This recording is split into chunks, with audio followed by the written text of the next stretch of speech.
Me indican si ya pueden ver la pantalla, por favor. Sí, ya se puede ver la pantalla, gracias. Bueno, entonces, doctora, no sé si nos podría indicar quién puede iniciar la exposición. Empiecen en el orden en que está escrito sus nombres. Muy bien, gracias. Bueno, buenos días, doctora, buenos días, compañeros. El día de hoy nosotros vamos a presentar el tema de hiperlipidemias. Nuestro grupo está conformado por Sonia Hernández, Ramón Gil, Brenda Jiménez, Astrid Lima y María López.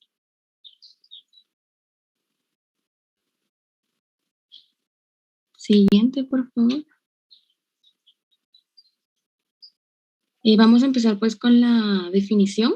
Las hiperlipidemias se definen por ser alteraciones en la variedad de síntesis o de la eliminación de las lipoproteínas de la circulación sanguínea.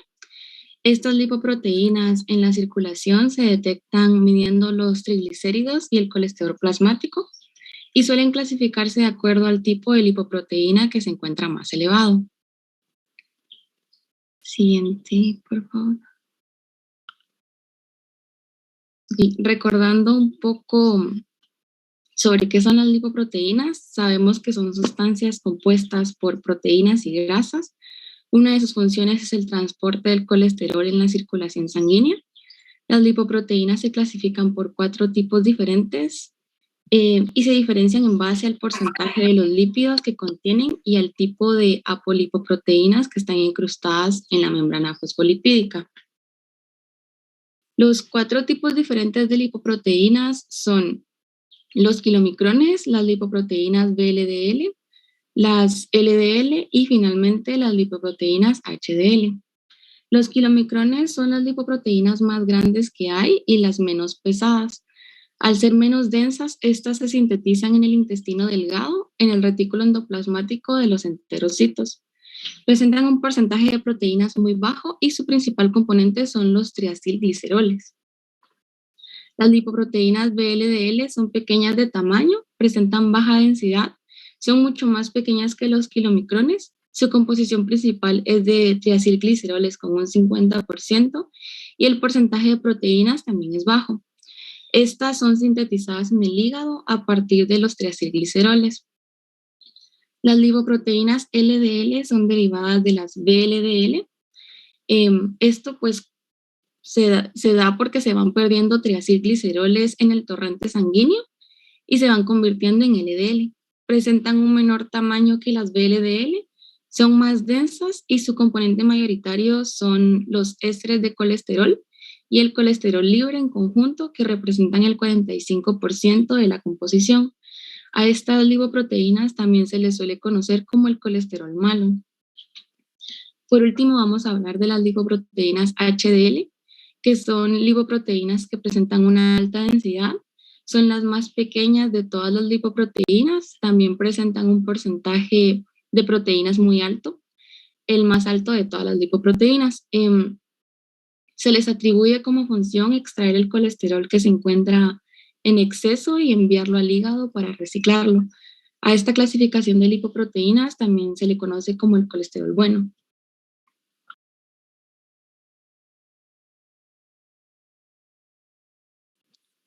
Bueno, ahora ustedes se preguntarán por qué fue necesario tener un recordatorio de la clasificación de las lipoproteínas. Esto se hace porque en base a ellas también se da la clasificación de las hiperlipidemias. Tenemos hiperlipidemias primarias, que se definen como alteraciones del metabolismo de las grasas. Estas pueden transmitirse por herencia y también pueden ser monogénicas, es decir, con origen de un solo gen, y poligénicas de varios genes. Para las hiperlipidemias primarias existe la clasificación de Fridexon. Tenemos la de tipo 1, esta se desarrolla de acuerdo a la deficiencia de la lipoproteína lipasa. La lipoproteína C2 se encuentra alterada. Este tipo de lipidemia primaria ocurre muy raras veces y suelen detectarse por los kilomicrones que se presentan elevados. El tipo 2A se da por deficiencia del receptor LDL, presenta un desorden de hipercloresteremia familiar, hipercloresteremia poligénica y no es muy común. La lipoproteína que se encuentra elevada es la LDL. La tipo 2B, su causa se debe a la disminución del receptor LDL y el aumento de la poliproteína B. Este tipo de hiperlipidemia primaria es la más común y las proteínas que presentan más elevadas son las LDL y VLDL. Tanto la tipo 2A y 2B tienen en común las alteraciones en los receptores LDL, solo que en una deficiencia es una deficiencia en una y el otro es una disminución. También está la de tipo 3, que es causada por el efecto de la síntesis de la lipoproteína E2, la lipoproteína que presenta elevada es la LDL. La tipo 4, su causa es el aumento de la producción de VLDL y una disminución en su excreción. En esta se encuentra elevada la LDL. Y finalmente, la de tipo 5, esta presenta un aumento en la producción de VLDL y una disminución de LDL. Este tipo es muy común de presentarse, pero cuando se presenta las lipoproteínas elevadas son las de LDL y los kilomicrones. Entonces, dependiendo del tipo de lipoproteínas que se encuentran elevadas, se colocan en diferentes tipos de hiperlipidemias primarias en base a la clasificación de Friedrichsen.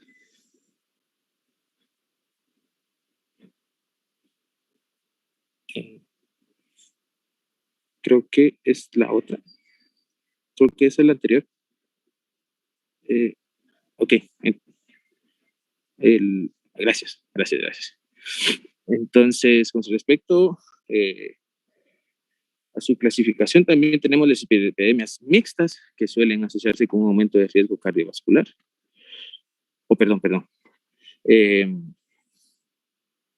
Con respecto a sí, también tenemos las hiperlipidemias secundarias. Estas hiperlipidemias pueden desarrollarse como una consecuencia de otras enfermedades por ingerir algunos medicamentos y también está asociado a otros factores como la alimentación, el consumo de drogas y trastornos del metabolismo. Las dietas ricas en grasas saturadas y colesterol son causa de hipercolesterolemia leve, que es un aumento de colesterol en la sangre. El exceso de alcohol y el aumento de peso explican la tendencia a la hipertrigliceridemia, que es un exceso de triglicéridos en la sangre. Entonces, la anorexia nerviosa se da asociada por la hipercolesterolemia grave, pero es reversible.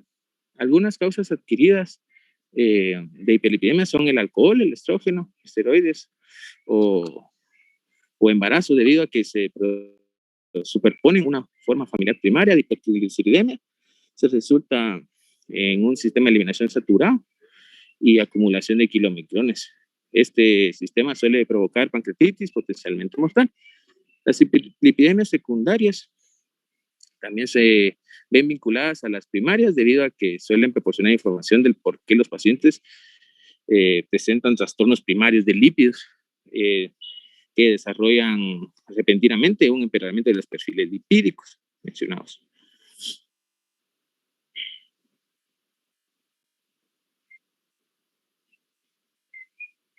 Ahora también tenemos en la clasificación las mixtas, que suelen asociarse con un aumento de riesgo cardiovascular y del riesgo de diabetes, y por su función como prueba auxiliar de la función hepática. Entre las hiperlipidemias mixtas se destaca la hiperlipidemia familiar combinada y la hipolipidemia de tipo 3. Bueno, ahora vamos a hablar un poco de la hiperlipidemia familiar combinada, que esta se trata de un trastorno de carácter genético que aumenta la grasa en la sangre. Esta puede causar ataques cardíacos precoces en las personas. Los factores de riesgo de estas hiperlipidemias se encuentran en los antecedentes familiares de que han presentado colesterol alto y también en arteriopatías coronarias tempranas. La hiperlipidemia familiar combinada no suele presentar síntomas cuando se padece los primeros años, sino que conforme esta va avanzando suele presentar los síntomas. Los síntomas más comunes en este tipo de hiperlipidemia familiar combinada suelen ser el dolor de pecho, los calambres de pantorrillas, llagas en los dedos que suelen ser muy difíciles de sanar, y también presenta algunos síntomas repentinos similares a los síntomas de un accidente cerebrovascular. También tenemos la hiperlipidemia mixta de tipo 3, que esta es una enfermedad genética caracterizada por una hipertrigliceridemia, que quiere decir que se da un exceso de triglicéridos en la sangre, y también la hipercolesterolemia, que es un exceso de colesterol en sangre. Esta se da por la presencia en el plasma de las lipoproteínas de muy baja densidad, que son enriquecidas en colesterol. También, como bien se mencionó anteriormente, en las hiperlipidemias secundarias están asociadas a algunas otras patologías. Entre ellas podemos mencionar su asociación a la diabetes, también a la obesidad y al hipotiroidismo. También se encuentra asociada al consumo de alcohol en exceso, a la ingesta de anticonceptivos orales, y también se puede ver asociada a la insuficiencia renal crónica. Hablando un poco de las hiperlipidemias asociadas a la obesidad, podemos decir que esto sucede debido a una hipertrigliceridemia, que esto es causado por un exceso de triglicéridos. Esto provoca en las personas un aumento de flujo respecto a los ácidos grasos libres en el hígado, por lo que se da una acumulación de triglicéridos en este tejido. Cuando la acumulación de estos ácidos grasos libres sucede, se da una influencia en el aumento de síntesis hepática de grandes lipoproteínas que suelen ser de baja densidad, como lo son las VLDL. Cuando esto sucede, se dificulta la lipólisis de los kilomicrones y existe una competencia a nivel de lipoproteínas lipasa y un aumento de triglicéridos remanentes que son transportados al hígado. En obesidad también la hipertrigliceridemia suele ser una causa principal de otras anomalías en el metabolismo de los lípidos. Esto provoca un retraso en la eliminación de las lipoproteínas, que se suelen caracterizar por ser ricas en triacilgliceroles, y en la formación de las lipoproteínas LDL. Todo este proceso se da a nivel hepático. Sin embargo, suele ocurrir en otros tejidos donde la desventaja es que no se puede eliminar eficientemente el colesterol. Esto puede provocar la acumulación de colesterol y puede dar inicio a la formación de una placa aterosclerótica, que esto puede ir provocando una acumulación de grasas en las paredes de las arterias. Cuando se da una mala eliminación de lipoproteínas, esto se explica debido a las concentraciones elevadas de la apoliproteína, C3, que suele presentarse en la obesidad. En obesidad se reduce la expresión del receptor de LDL, que si bien recuerdan anteriormente mi compañero pues mencionaba que este es una de las causas para el desarrollo de hiperlipidemias de tipo 2A y de tipo 2B. Le dejo el tiempo a mi compañera.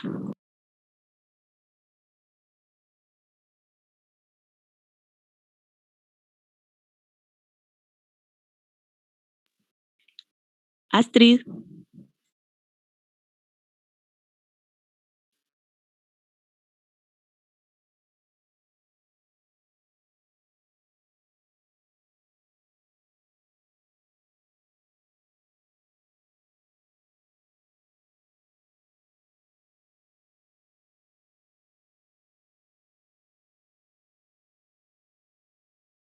Carmen, si no, ¿podrías seguir tú?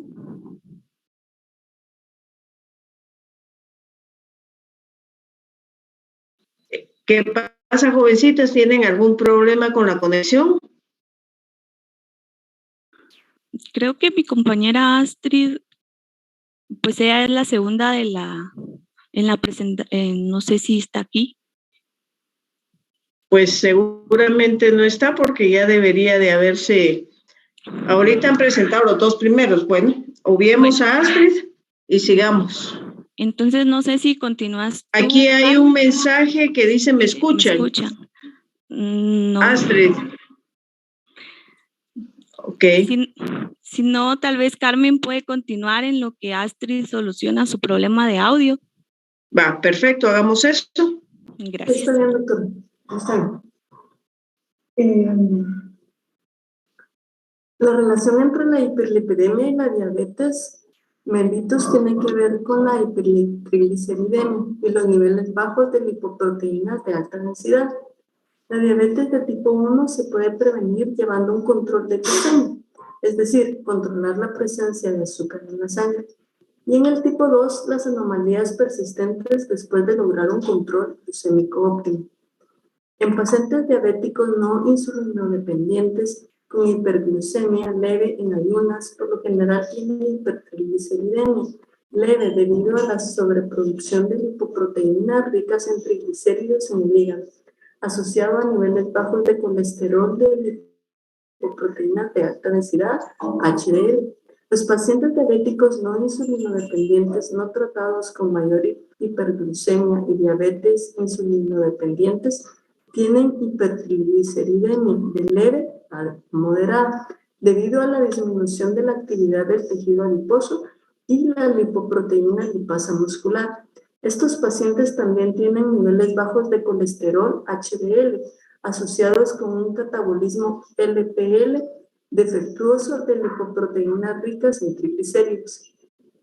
Un paciente diabético es bastante propenso a desarrollar otros defectos que por sí mismos conducen a una hiperlipidemia, como proteinuria, hipotiroidismo e hipertensión. Siguiente, por favor. Gracias. El hipotiroidismo se define por ser un cuadro clínico que se asocia a una disminución de los niveles plasmáticos de las hormonas tiroideas. ¿Y cuál es la relación entre el hipotiroidismo y la hiperlipidemia? Pues es que a partir del colesterol se sintetizan todas las hormonas esteroideas que actúan a nivel del núcleo modificando la expresión del genes. En hipotiroidismo frecuentemente se observa la hiperlipidemia primaria tipo 2A o bien también suele presentarse una hiperlipidemia mixta que involucra el tipo 2B o 3. Y de manera muy rara suele presentarse una hiperlipidemia asociada al tipo 4. Aunque la más común y la que más se asocia al hipotiroidismo es el tipo 2A, con una elevación del colesterol LDL. En el caso del hipotiroidismo, las lipoproteínas que se ven más elevadas con mayor frecuencia son las LDL, en un 80% de los casos, pero también las IDL pueden encontrarse elevadas en algunos casos, pero no suelen ser casos muy comunes. Estos aumentos presentan una alteración cualitativa que se tiene de colesterol y triacilglicerol. Aunque en pacientes con hipotiroidismo la lipoproteína que más aumento presenta, también las lipoproteínas VLDL pueden presentar algunos cambios en cuanto a su composición, debido a que suelen ser ricas en colesterol y en la apolipoproteína E. Entonces, la relación en sí de hipotiroidismo y hiperlipidemia se da por la acumulación de colesterol LDL debido a una reducción en un número de receptores LDI, disminuyendo también su actividad. Algunos estudios que se han realizado en función a esto han desarrollado que la actividad del receptor LDL está modulada por hormonas tiroideas por acción directa de la tironina a nivel nuclear sobre la transcripción y traducción del gen del receptor LDL, por lo que como consecuencia del catabolismo de LDL se encuentran reducidos. Siguiente, por favor. En cuanto al desarrollo de hiperlipidemias por el consumo de alcohol, el consumo de etanol provoca una desregularización en el metabolismo de los lípidos que se lleva a cabo en el hígado. Cuando se da un metabolismo normal de lípidos y se incluye una acumulación de grasas en el hígado causado como consecuencia del desequilibrio entre la degradación y la síntesis de ácidos grasos, que provoca una acumulación de triglicéridos en los hepatocitos que después de un tiempo pueden conducir al desarrollo de hepatitis o cirrosis. Las personas que tienen un abuso en el consumo de alcohol y después de un tiempo suelen presentar cifras de triglicéridos muy altas, provocándoles episodios de dolor abdominal debido al desarrollo de las pancreatitis. Un aumento del tamaño del vaso e hígado y algunas veces experimentan erupciones de grasa en la piel. Aunque el alcohol no presenta colesterol, sí puede provocar en el organismo dificultades que permiten procesarlo de manera correcta y efectiva para que éste no provoque ningún daño.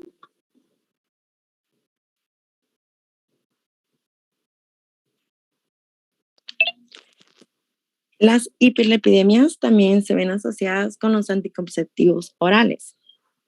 Por ejemplo, el uso de anticonceptivos orales o de terapia hormonal sustitutiva con estrógenos es una causa para desarrollar una hiperlipidemia secundaria. La hiperlipidemia asociada con frecuencia al consumo de estrógenos es una hiperlipidemia que raras veces aparece como una hiperlipidemia mixta. En este caso, la aparición de una hipertrigliceridemia se asocia a dosis de estrógenos y progestágenos del anticonceptivo, o sea que proceden de tanto anticonceptivo que consumimos, ¿verdad? Los estrógenos provocan el aumento en la síntesis hepática de trigliceroles y VLDL. Y este aumento provoca la resistencia insulínica y el hiperinsulinismo. Por otra parte, los estrógenos aumentan también la sufracción del HDL y de la HDL2 y de las HDL y la síntesis hepática de las lipoproteínas A1. Los anticonceptivos orales que contienen una mayor dosis de progestágenos se asocia a una menor elevación de TG, aumento del colesterol LDL con hipercolesterolemia y descenso del HDL por aumento de la actividad de la lipasa hepática.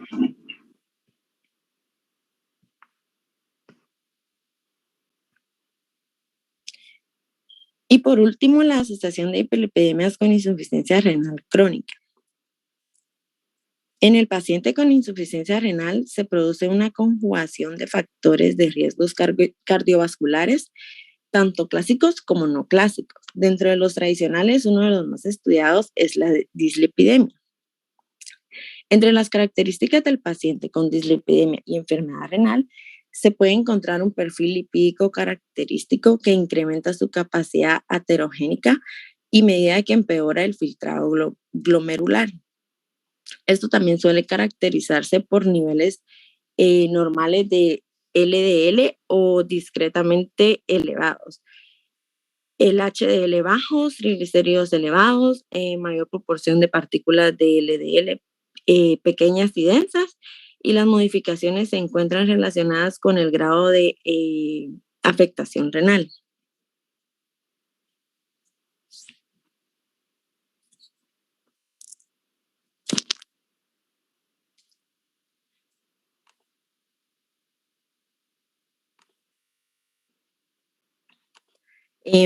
Cada uno de los casos que vimos de hiperlipidemias asociadas con otros casos requiere de tratamientos específicos que se llevan a cabo por un médico, pero de manera general las recomendaciones más comunes que estos pacientes y también para quienes no lo padecen y así prevenir el desarrollo de hiperlipidemia son llevar un estilo de vida saludable, realizar actividad física y eliminar el sedentarismo. Se recomienda realizar 30 minutos de actividad física todos los días. Una alimentación adecuada que cubra todos nuestros requerimientos nutricionales. Al tener una alimentación adecuada y realizar actividad física, nos podemos mantener en los rangos de pesos adecuados para cada uno de nosotros. Se recomienda llevar citas frecuentemente con las nutricionistas y se evita el uso de drogas, haciendo referencia a los fármacos que el médico recetará en cada uno de los casos específicos. Llevar un control adecuado con el médico y la nutricionista para un estilo de vida saludable.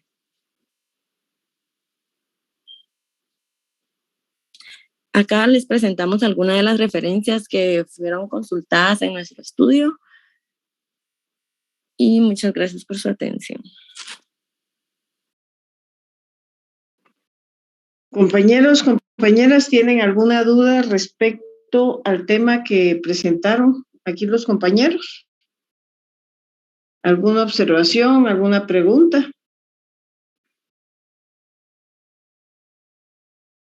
Ninguno tiene preguntas. Va, perfecto. Sigamos, por favor, con el caso clínico, entonces. Y en lo que empieza el caso clínico, solo quería comentarle a los compañeros que no toda la información que está en el libro fue lo que nosotros presentamos, entonces para en el examen, para que puedan leerlo en el libro. Gracias.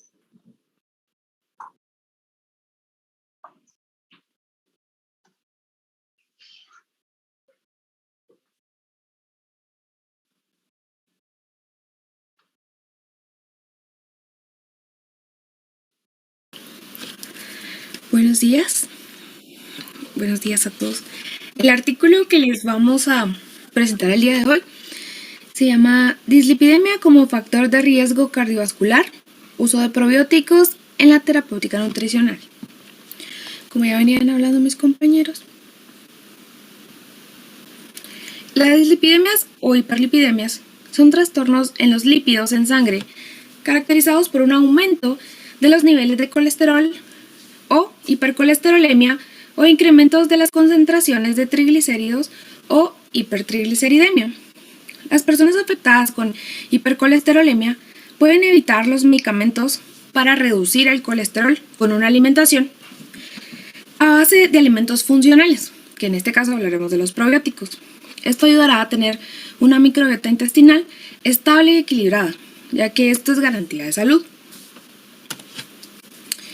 El estudio realizado se basa en la dislipidemia, la cual es un conjunto de enfermedades asintomáticas en común que son causadas por concentraciones anormales de lipoproteínas sanguíneas. En esta enfermedad se estima que el 80% de los ataques cerebrovasculares, enfermedades isquémicas del corazón y diabetes podrían prevenirse a través del control de sus principales factores de riesgo: alimentación no saludable, tabaquismo, inactividad física y consumo excesivo de alcohol. Dada la asociación que existe entre estos factores con la presión arterial elevada, la hiperglicemia y la hipercolesterolemia, siempre y cuando esto sea en la clasificación secundaria y no de origen genético. Generalmente, estas estrategias contemplan el tratamiento farmacológico y cambios en el estilo de vida que incluyen, por supuesto, cambios en la alimentación. Las personas afectadas con hipercolesterolemia pueden evitar el tratamiento de fármacos para reducir el colesterol, llevando una alimentación a base de alimentos funcionales, probióticos o prebióticos. Este artículo es una revisión bibliográfica descriptiva, retrospectiva y comparativa, en el cual se encuentran varios estudios sobre los efectos que tienen los probióticos en la recuperación de hiperlipidemias, debido a que en América Latina y el Caribe las enfermedades cardiovasculares representan el 31% del total de las defunciones, y esto sigue en aumento. El estudio se realizó con la finalidad de que las personas afectadas con hipercolesterolemia puedan evitar los medicamentos para reducir el colesterol con una alimentación a base de alimentos funcionales, los probióticos. Si los niveles de LDL no superan los 160 a 189 miligramos por decilitro, el cual es un nivel alto, ya que los probióticos son bacterias benéficas, las cuales ayudan a la homeostasis del ecosistema digestivo esté en equilibrio, por lo que se obtiene como resultado una microbiota sana, permeabilidad intestinal e inmunidad local. Cualquier factor o evento que afecte uno de los componentes repercute sobre los demás e impacta negativamente al organismo, causando alteraciones en la microbiota intestinal. En el artículo se discutieron varios estudios, como por ejemplo, Mansop 2010 en un trabajo realizado en aves, el cual demostró que los niveles de colesterol y triglicéridos séricos disminuyeron significativamente en grupos suplementados con prebióticos. Cortoglu-Coles 2004 reportaron que la suplementación con probióticos en gallinas ponedoras disminuyó el colesterol de la yema de huevo y niveles de colesterol sérico. Igualmente, Corcoran-Coles 2005 indicaron que debido a que cepas como Lactobacillus acidophilus disminuyen la absorción de colesterol por unirlo al lumen. Un metaanálisis de 485 sujetos mostró que la administración de probióticos redujo el LDL, colesterol total y triglicéridos sin ningún efecto sobre el HDL. Por otro lado, se realizó otro metaanálisis en el que se mostró reducción del colesterol en individuos tratados con probióticos. Disminuyó de forma significativa en comparación con el grupo control, debido a que se utilizaron cepas de Lactobacillus acidophilus, Bifidobacterium lactis y Lactobacillus plantarum. Por otro lado, Sun y Weiss 2015 mostraron que la suplementación con probióticos con Lactobacillus disminuyeron los niveles séricos de colesterol total y colesterol LDL, principalmente en pacientes con hipercolesterolemia leve que en sujetos con hipercolesterolemia moderada, como pudimos ver en el cuadro anterior, lo que deduce que se puede reducir la morbilidad por enfermedades cardiovasculares. A su vez, no se evidenció cambios en los niveles séricos del colesterol HDL y triglicéridos. Por último, un estudio con 60 mujeres primigestas embarazadas de edad de 18 a 40 años con tratamiento durante 6 semanas de suplementación con probiótico versus un placebo, se notó como cambios significativos a las mujeres con suplementación de probióticos. Como conclusión, las dislipidemias es una condición asintomática en sus fases tempranas, considerada uno de los principales factores de riesgo para la enfermedad cardiovascular, la cual está asociada al sobrepeso y obesidad, tabaquismo, alcoholismo, así como enfermedades crónicas degenerativas. La evidencia indicó que los productos probióticos son efectivos para reducir los niveles de triglicéridos y colesterol LDL, obteniendo un efecto beneficioso para los pacientes con hipercolesterolemia leve o no mayor a 160-189 miligramos por decilitro, las cuales son intervenciones a largo plazo, por lo que la suplementación con probióticos podría considerarse una nueva terapia para el tratamiento de hipercolesterolemia. Estas son algunas referencias del artículo, el artículo y otra referencia. Y el caso clínico. Bueno, el caso clínico es de un paciente masculino de 32 años de edad con hiperlipidemia.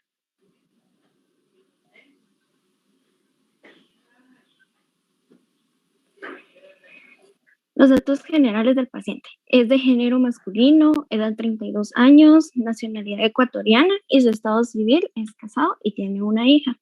En su historia clínica, el paciente se presentó a consulta debido a que presentó cefalea intensa, mareo, cansancio, hambre excesiva, orina con frecuencia y xantomatosis eruptiva, que son bultos rojizos en la piel, como se puede observar en la imagen. A su vez, se muestran los antecedentes, en el cual el antecedente personal ya presentaba hiperlipidemia y en los antecedentes familiares no refiere a ninguna patología. Al paciente se le realizó una anamnesis que refiere que desde hace varios días presentó cefalea intensa, mareo, cansancio, hambre excesiva, orina con frecuencia y afectación en la piel de bulto rojizo, como ya se había mencionado, la xantomatosis eruptiva. Además, indicó que tiene malos hábitos alimentarios, por lo que indica que consume alimentos altos en grasas y bebidas industrializadas, así como también lleva una vida sedentaria. En el examen físico realizado al paciente, Este indicó que se encuentra orientado en tiempo y espacio, con presencia de xantomatosis eruptiva, una presión arterial de 120-80 milímetros de mercurio, una saturación de oxígeno del 95%, una frecuencia cardíaca de 90 partes por millón, peso de 77.2 kilogramos, una talla de 1.82 metros y un IMC de 23.3 kilogramos por metro cuadrado, así como también presenta valores elevados de triglicéridos y colesterol. En la valoración nutricional integral, presentó que en la evaluación antropométrica, en su diagnóstico de IMC fue normal y en su evaluación dietética se realizó un recordatorio de 24 horas en el que indicó que posee una dieta alta en grasas, así como también que solo realiza 3 tiempos de comida, siendo la merienda el tiempo más fuerte. Para su valoración bioquímica, se realizaron exámenes de química sanguínea en el que demostraron que los glóbulos rojos, el hematocrito, el volumen corpuscular medio, la hemoglobina corpuscular media, la concentración de hemoglobina corpuscular media, la glucemia en ayuna y la hemoglobina glicosilada se encuentran dentro de sus valores referenciales, por lo que su diagnóstico fue normal. Por lo contrario, el colesterol total y los triglicéridos se muestran que se encuentran fuera de los valores referenciales, por lo que su diagnóstico fue hipercolesterolemia e hipertrigliceridemia.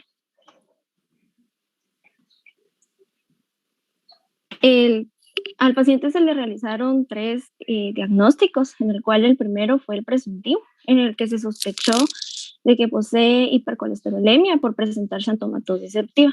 El segundo diagnóstico fue el diferencial, en el que se sospechó diabetes en el paciente por la presencia de síntomas como el cansancio, la hambre excesiva y la orina con frecuencia.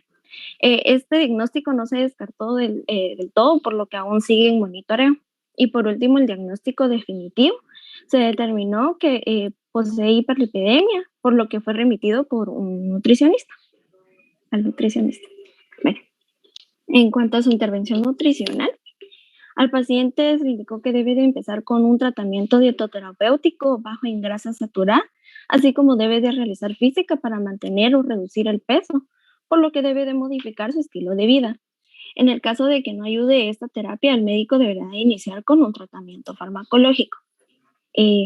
Al paciente inicialmente se le prescribió una dieta de 2.059 kilocalorías por día, fraccionada durante 5 tiempos de comida, en el que se recomendó que posea una dieta alta en fibra, principalmente en fibra soluble, ya que esta reduce de forma directa los niveles de colesterol, debido a que la fibra se une con las moléculas de colesterol, por lo que no es absorbido y es excretado por medio de las heces.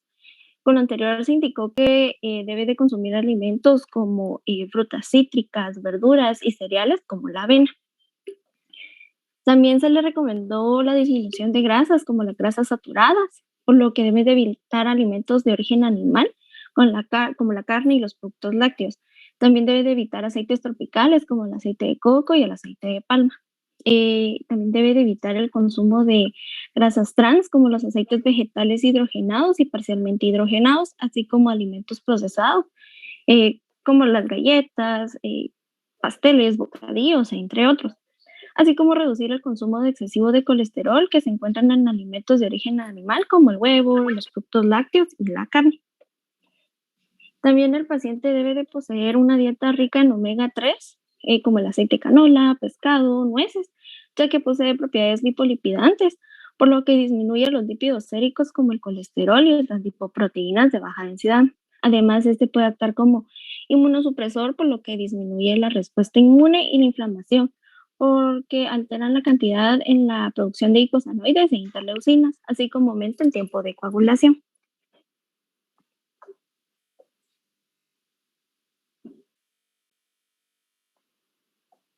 Siguiente, por favor. Gracias.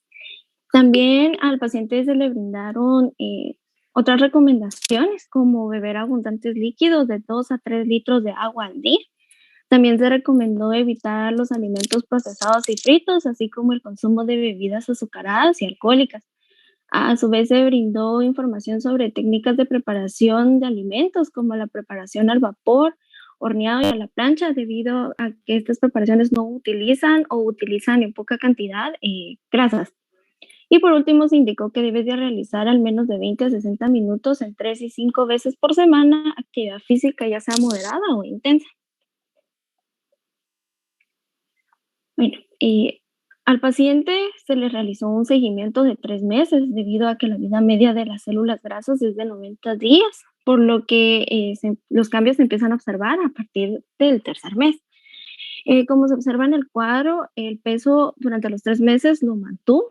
En los exámenes bioquímicos se muestra que el colesterol total y los triglicéridos disminuyeron ya en el tercer mes.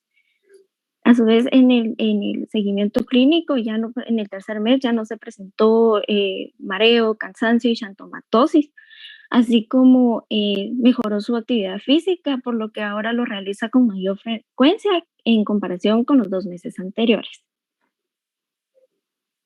Y estas fueron las referencias consultadas.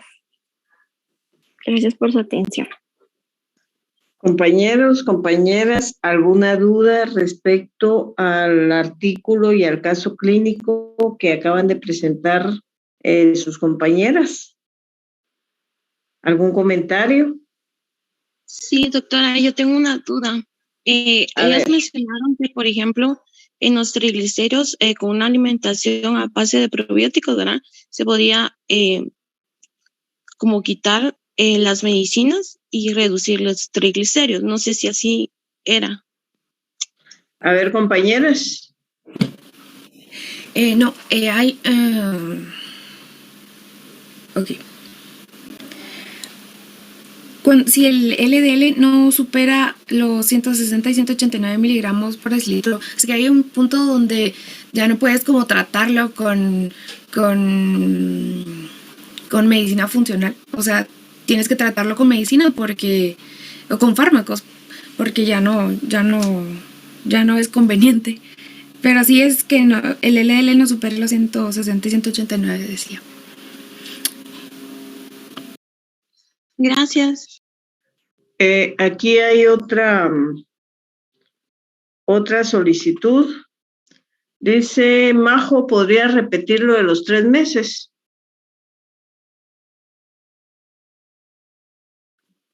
Sí.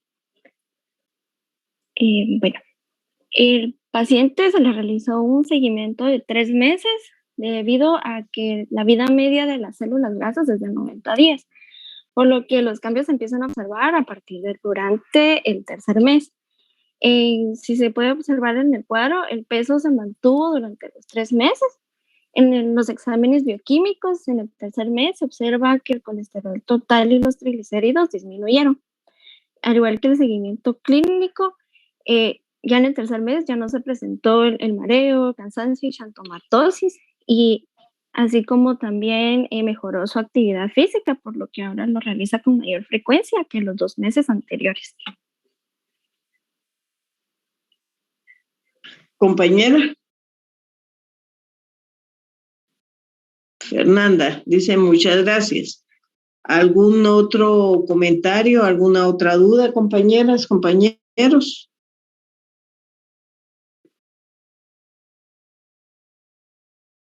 Bueno, por lo visto no hay ningún comentario. Bueno, les agradezco la presentación, se les felicita, estuvo bien.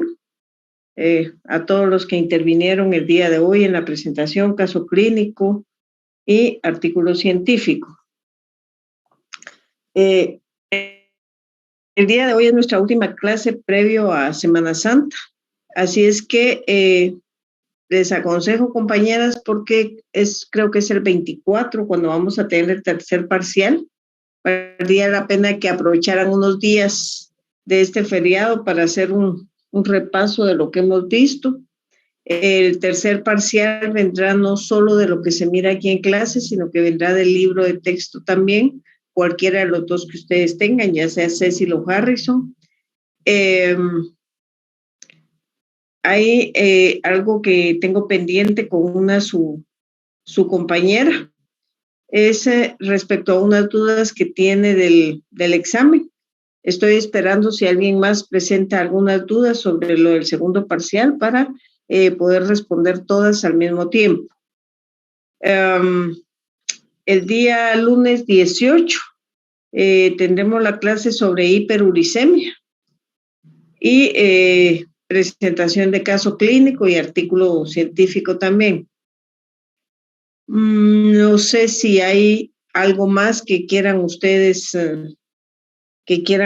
expresar. El micrófono es todo suyo.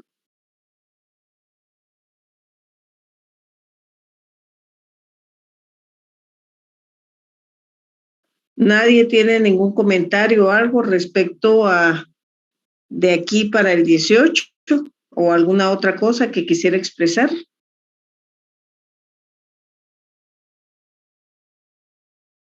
Bueno, si no hay nada, les deseo una feliz Semana Santa, aprovechen el descanso y nos vemos el día 18.